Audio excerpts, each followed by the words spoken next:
also you will see a different art for, you know, the difference of the art between Amenhotep III and, you know, Ramses II, even for the design of the columns.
Like, you know, stand a quick, like you can have a quick walk on the Sphinx Ebony. So it's connecting all the way from here to Karnak temples, as we mentioned, around 2.8 kilometers, or like almost like a 2 miles of the Sphinx, you know, to the right and left hand side. Then, as we mentioned, the oldest part of the temple, the inside part, that will be Amenhotep III, and we said the concept, he built this to, you know, improve I'm the son of the god, and we will see, like, you know, the house of the divine birth, or called in hieroglyphics, like they call it in a Greek word by Mamezi, which means the house of the divine birth, to celebrate the divine birth of the pharaoh from the gods.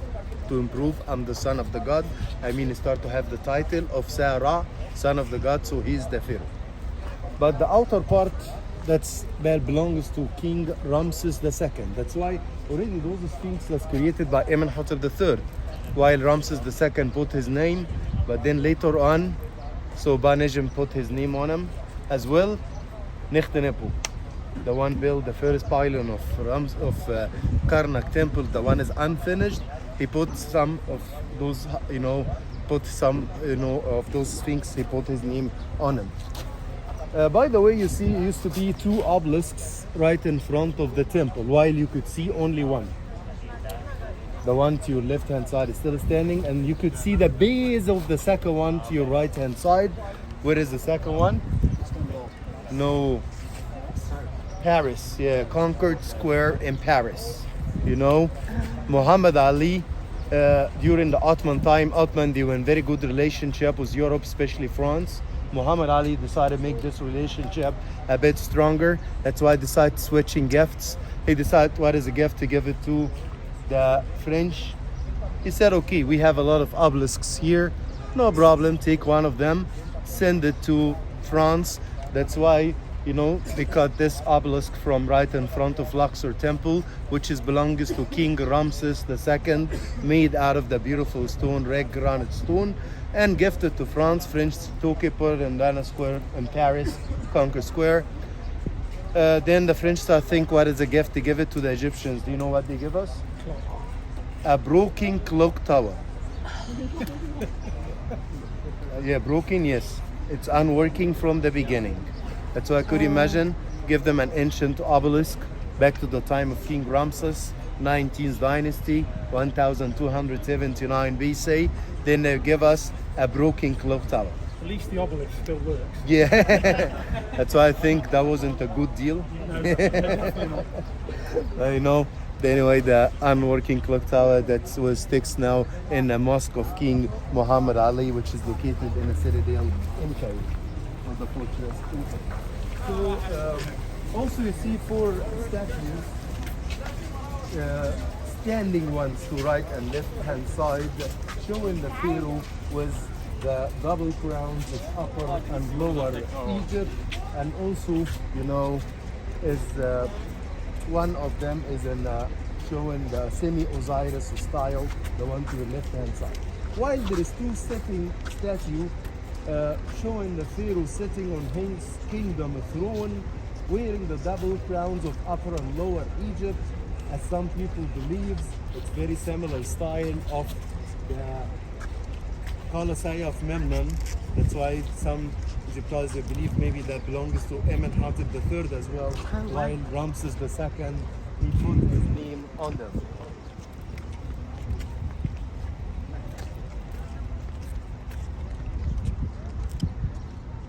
You see the obelisk, as we mentioned, is one solid piece of the stone red granite, came all the way from Aswan.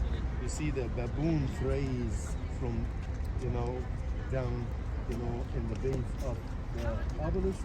They are welcoming the sun during the sunrise, because ancient Egyptian, you see that when the sunrise starting, the baboons start to jumping and shouting. They believe they are welcoming the sun. That's why ancient Egyptian worship the sun. That's why they start believe the baboons has the same concept, worshipping the sun as well.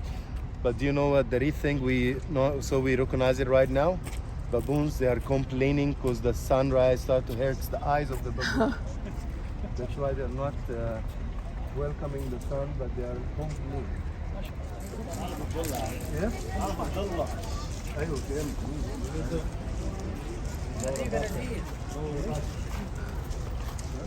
So right now we see one of the master scenes over here, guys. That's called the Samatawi, the unification between upper and lower.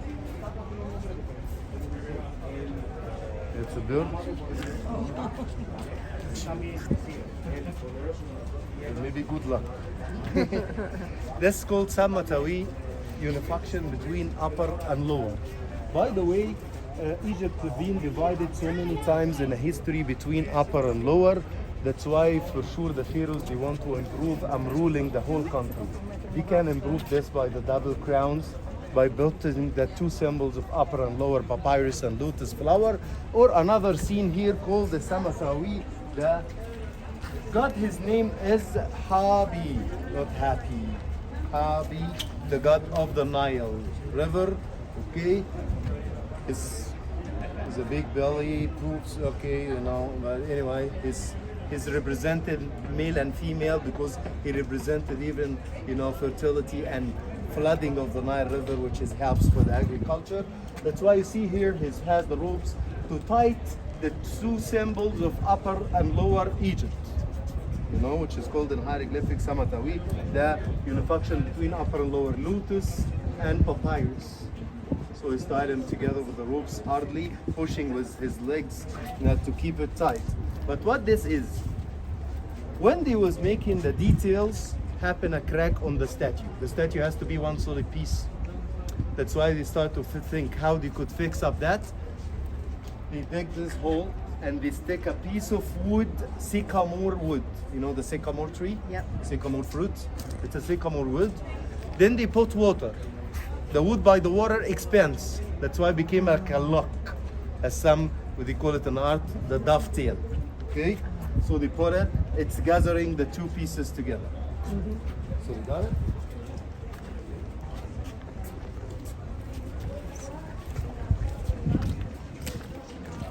For sure, the pylon, the scenes on a pylon is Kaddish battle. and we will explain it. So so Abu Simbel Temple was a temple made to celebrating the victories of Ramses II. That's why we're gonna explain it there. Tutankamon, questo gigantesco, ma era stato solo. E poi la figura del faraone A la parte izquierda está la diosa Amun o la diosa de la luna, que también es diosa de la diosa Amun. Okay guys, sorry if I know it's hot and no shade, but sorry. Over there back behind you, that's a mosque. A mosque? Yes. The temple of Luxor temple is built so close to the harbor of the Nile River. And you imagine, as we mentioned about the Apid feast, used to dig a canal from the Nile up to here to use it for that feast during the floods. That's why the Nile used to flood. That's why used to flood, and already sometimes it's covering the temple. That's why the Nile during the flood brought a lot of soil, That's why that temple originally mostly used to be covered, with the soil of the Nile River before they built the high dam in Aswan, That's why they built underneath of the mosque, it's a church, Christian church. That's why imagine is a temple. Then they build on the top of the temple a church. Then later on, the church being covered with mud, they built a mosque open, or over the church. So the mosque is, built by Al-Hajjaj. And I will tell you about funny story, for one of the guys before when give explanations about this, because hardly use some of the blocks of the temple for building the church and the mosque as well. That's why mosque is very unique. It's a mosque, Muslim mosque, but you are able to see cartouches and hieroglyphics inside, cartouches of Ramses II, because he's the one building this, pylon, and this is open courtyard here. That's why it's very different when you get into a mosque and a church and you see hieroglyphics and cartouches of pharaohs inside. Okay, this shrine is already made, as we said, like a resting for the holy part of the three gods. Middle one for the god Amun-Ra, for his holy boat. To the left hand side will be his wife Mut. To the right hand side that will be for them son Khonsu. That Ramses II.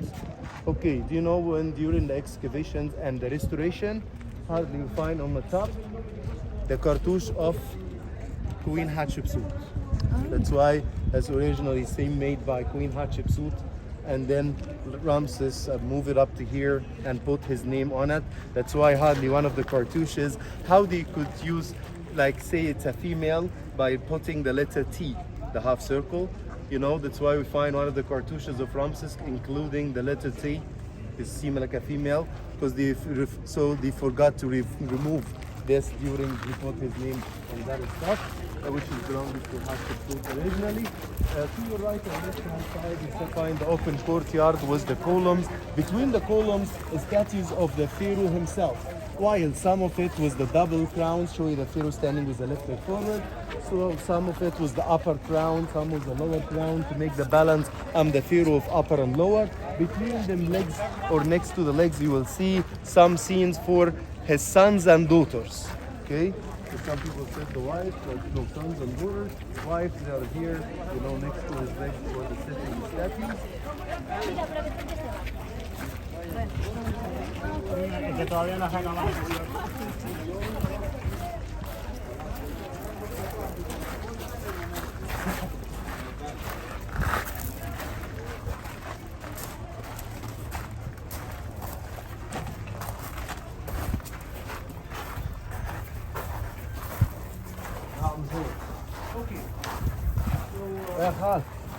Please everybody come over here quickly, because that's a record. Amazing. It's very important to show how the pylon should look like. We said 2 obelisks, see base of second one. We said used to have Titan flags. Okay, where is that? Right here, guys. You see the pylon. It takes the shape of word and hieroglyphics called Akhet, means the horizon. two standing statue here, two standing statue here, setting one to right hand side, one on the left. The first obelisk, which is right now in France. Second one is still standing. The flags, 1, 2, 3, 4, 1, 2, 3, 4 flags. That's why this is how it should look like for the pylon. Originally, that's a big record, for how it should look like. Here we see the sons of Ramses II, while he already has 100 sons. Okay? Maybe Viagra. But he has 100 sons, but that's not all of them for sure. Like this, the first ones during building the temple here and come to join the celebration of the open feast. You see how big the oxes is, use them to slaughter them to feed the people. How they get that fat? They go for force feeding, because if you let the animal birds eat by themselves, they're still skinny. But if you go for force feeding, get more meat, prepare them for that feast. That's why I see so many of them. That's why then the sons of Ramses, they comes for that celebration to join the open feast. While the most important, three of them, the first one is Thutmose. He was a high priest during the time of Ramses II to prepare him to be the next pharaoh, but he did during the time of the pharaoh Ramses II. Number 3, he was the commander of the military. Then number 13 of his sons, Amenhotep is the one get to the power after Ramses II, because the first 12 of them they did during the lifetime of Ramses II himself. Imagine every one of his sons waiting for his turn, but the father is keep going. When he died, the turn come on number 13 of his sons, Amenhotep. You see the same concept of Thutmose III, you've seen that, to put the enemy underneath of the feet of the pharaoh. Tied them from, the neck, tied the arms behind, put them names into the circles, not a cartouche, as we said, because cartouche used to have a line underneath, but doesn't have a line, it's just a circulation to make, this is the name of the cities or the towns. And here we can see the beards, those the Asian people, Hittites, or the education of Syria nowadays. You're welcome. Here you see Thutmose, the son of Ramses II, is wearing the animal skin above his clothes. This design of the hair tells he's still so young, That's why we start to make the celebration and the offering, here for the God, for the king.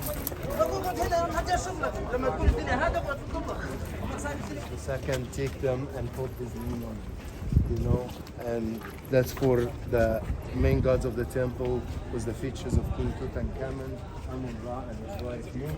But Ramses II, he put his name on it. Here that used to be the hypostyle hall that's made by Ramses II. That's why you will watch the difference of the art during the time of Ramses, the open style flower of the columns. Later on, the closed flowers that's by Amenhotep III. Even the style of the columns, we find them for Amenhotep III that exist as well in Tell al-Amarna Akhenaten, which is made by the pharaoh Akhenaten. That's why it tells something, as we mentioned, the religion of the god Aten, it started rising in the time of Amenhotep III, but then Akhenaten, his keep, follow this idea of one god instead of a lot of gods and goddesses, and worshipping Aten. That's why his name originally used to be Amenhotep IV, because he's son of Amenhotep III, but he decided, to change his name from Amenhotep, because Amen, that's the god Amun. Hetep, word and hieroglyphics, means satisfied. That's why he decided to change his name, because they follow that religion and say no god Amun-Ra. That's why it doesn't make sense So I said, no God, Amun-Ra, and my name means Amun satisfied. That's why I changed his name from Amenhotep the fourth, up to Akhenaten, which means that the believer of Aten. That's why we find the same art of the columns here that exist in Tell al-Amarna in the great temple worshipping the god Aten, for that style, which is already, as we mentioned, Egyptian style, papyrus plant style, but with a closed flower from the top. That was the open courtyard, made by the great pharaoh Amenhotep III. Ramses II, he put his name on him as well. That's why, Ramses II, he used to do this a lot. Okay, hardly sometimes we find some stuff is being just restored during his time by Thutmose, the oldest son, and he write down like, okay, that's Simau, which means restoration or renovation, but that renovation done by the high priest Thutmose during the time of Ramses. But if you didn't find that text, that means Ramses, he tried to steal the stuff to himself or to putting his name on. That's why some of the columns already doesn't including the cartouches of Amenhotep III, as it including the name of Ramses II, but already the design of the art, we said, it shows the difference already of the art. That's why 100% that belongs to Amenhotep III. Why it used to be the island at the beginning here, it's already been destroyed because of the flood of the Nile River, as we said, and the earthquake. But then the open courtyard, then the hypostyle hall, that used to be the temple of Amenhotep. That's why some people, they believe even the statues, sitting ones that used to be here in front of this part, in front of the other part, but Ramses loved them and take them and move them to his parts and putting his name, on them instead of the original name of Amenhotep III himself. So if we continue here,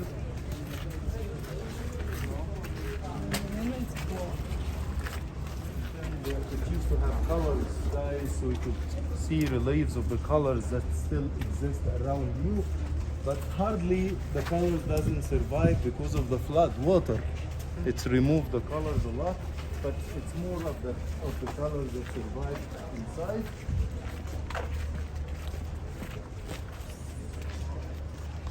Just saw a guest bringing around.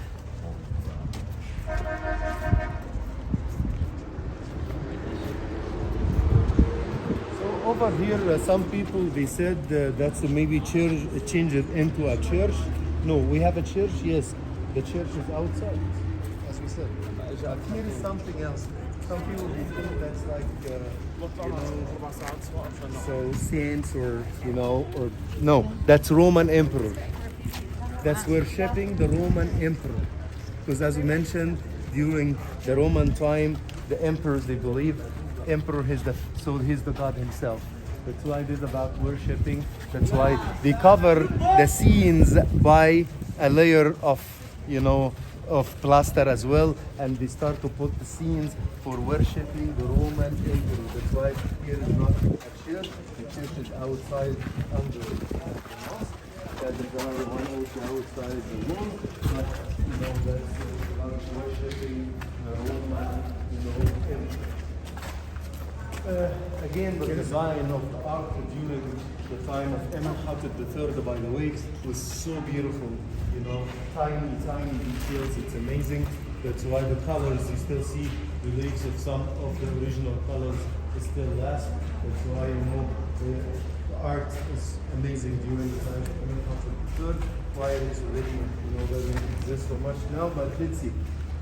Now we reach up to the Holy of the Holies, or the sanctuary, the most important part of the temple, but we have targets here to want to look at it quickly. First one is right here, so come guys.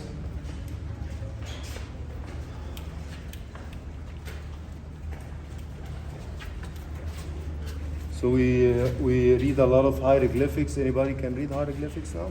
I did a course, but I can't remember any of it. Okay. we mentioned hieroglyphics doesn't have an alphabet, but it's already has symbols. See, symbols give sound, 1 letter, 2 letters, 3 letters, 4 letters. But here we're gonna read the cartouche together. Very important cartouche, a record. The eagle, the letter A, the lion, L, that's C, and that's S. So that's N here, okay. That's E, and that's R, and that's D, sorry, the hand is D. So Alexandrus.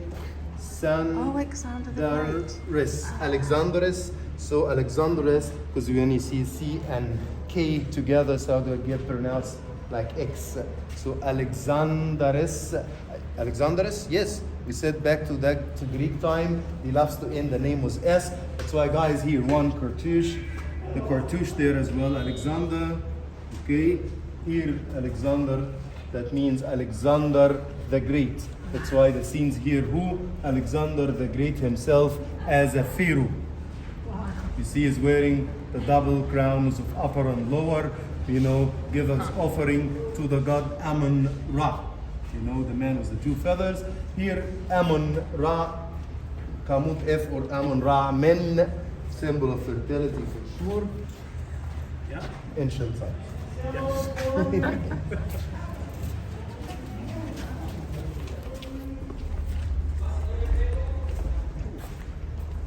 Oh, it's a bit cooler. Yes. Not a lot of people here, but it's very important. Because we explained that in Hatshepsut temple, but guys, you couldn't see the scene a lot there. Here it's been destroyed a bit, but at least you still can see what I'm talking with you about. So, the throne, who's sitting on the throne here, guys? God, his name is Khnum. You remember the name of the owner of the Great Pyramid in Giza? Khufu. I said Khufu is just a shortcut from the full name. Egyptian name is Khnum Khwafui. God Khnum is protecting me. But you gotta know that it gets very long name. Most of the time using a shortcut called Khufu. Greek Kim call him Cheops or Cheops. But you have to know Khufu. So Khnum, God Khnum is the God creating the humans out of the clay. We've seen that in Hatshepsut. Hardly you could not see the scene. No, here, God Khnum sitting on the clay wheel to start creating Amenhotep III and his ka, his spirit. You see his arms, they start to creating them out of the clay. Wow. Does that exist also in the Bible? Yes. That's good. That's cool. That's why he started creating them from the clay. That's why I see what is the pharaoh doing here? He's put his finger in the mouth. Still a baby, still sucking the finger, That's why sign is creating them as a baby, okay? Then the goddess here, she started passing the ankh, which is symbol of life. He creating them out of the clay, then the god brought them to life by passing the ankh. That's why this here, the divine birth of the Pharaoh Amenhotep III from the god has been created, out of the clay at the beginning with his ka, his spirit. You see the relationship between the god Amun-Ra and the mother of Amenhotep III, because to improve, I'm the son of the god, so he is the pharaoh, because as we said, it's not a full kingdom blood. That's why he created the Luxor temple for that cause, to improve, I'm the son of the god. Then comes the idea of the Opet feast, and created the Sphinx ebony, and while already a lot of the Sphinxes doesn't have the names of Amenhotep III, because Ramses II, he have put his name on some of them. Later on, Banejim, he put his name on him. Later on, even Nechtenepu, so in the 30th dynasty, he put his name on.